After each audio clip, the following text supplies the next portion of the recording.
Today I'm going to be covering epithelial tissues. Epithelial tissues cover all of the body surfaces. They can be found on the skin, inside the mouth, stomach, esophagus, anywhere that friction is present where cells would need to reproduce rapidly. Epithelial cells are avascular, meaning they do not have a very good blood supply. They're packed tightly together. They absorb nutrients well. Oxygen and CO2 exchanges between a connection with epithelial and connective tissue. There are several kinds of epithelial tissue.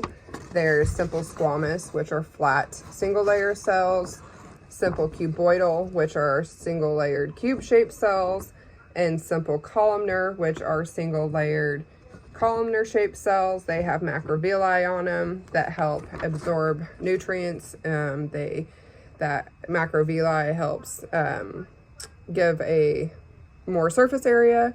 The simple columnar also contain goblet cells to help secrete mucus. There's pseudo-stratified columnar, which means false. Pseudo means false. So they appear to be multi-layered column-shaped cells, and they're actually single-layered. Stratified squamous are multi-layered flat cells.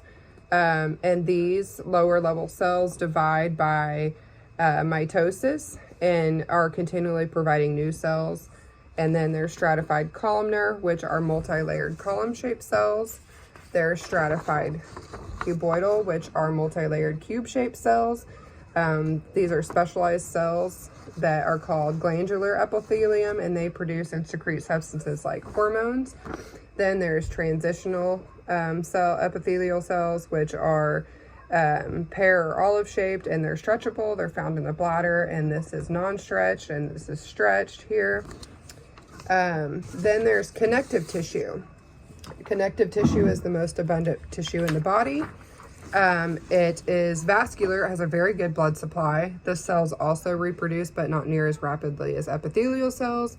Their cells are a little more scattered apart, and they help bind structures together like bones and blood and tendons and ligaments. And then the types of connective tissue, we have adipose, which is fat, and there's white adipose, which is fat storage, shock absorption. There's brown adipose, which is involved in thermoregulation, which is maintaining body temperature. There is bone. There is blood cells, blood, which there are red and white blood cells, which are important in the immune system. There's loose connective tissue, which is the collagenous fibers and the elastic fibers. There's also reticular fibers in connective tissue. There's dense fibrous connective tissue where the fibers are packed closely together. And the tendons are muscle to bone, and the ligaments are bone to bone. No, there's cartilage. There's three kinds of cartilage. There's hyaline, elastic, and fibro cartilage. Those are all part of the connective tissue. Muscle tissue has a very vascular, lots of blood supply. Cells are referred to as fibers. Their function is contraction and expansion. And they have lots of mitochondria. They need lots of ATP energy to do their function. There is cardiac, which is, they kind of branch off. They're uninucleated, striated. They're involuntary and only found in the heart. And the cardiac muscle has a very rhythmic, steady, nice beat most of the time through a process of homeostasis. There is skeletal muscle tissue, which is striated and multinucleated. It is voluntary and it tires easily. It is what connects the muscle to the bone. Then there's smooth muscle tissue, which is involuntary. It's not striated, it's uninucleated. And it does takes urine from the kidneys to the bladder.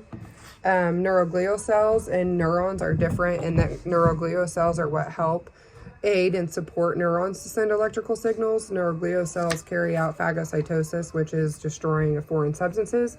Neurons carry out electrical impulses. The dendrites receive the information here. These are called dendrites, and that information goes to the cell body or the soma and is then sent out or delivered through the axon.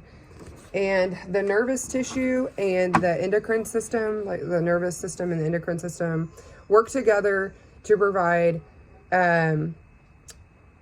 behavior and maintain homeostasis through all the other systems in the body.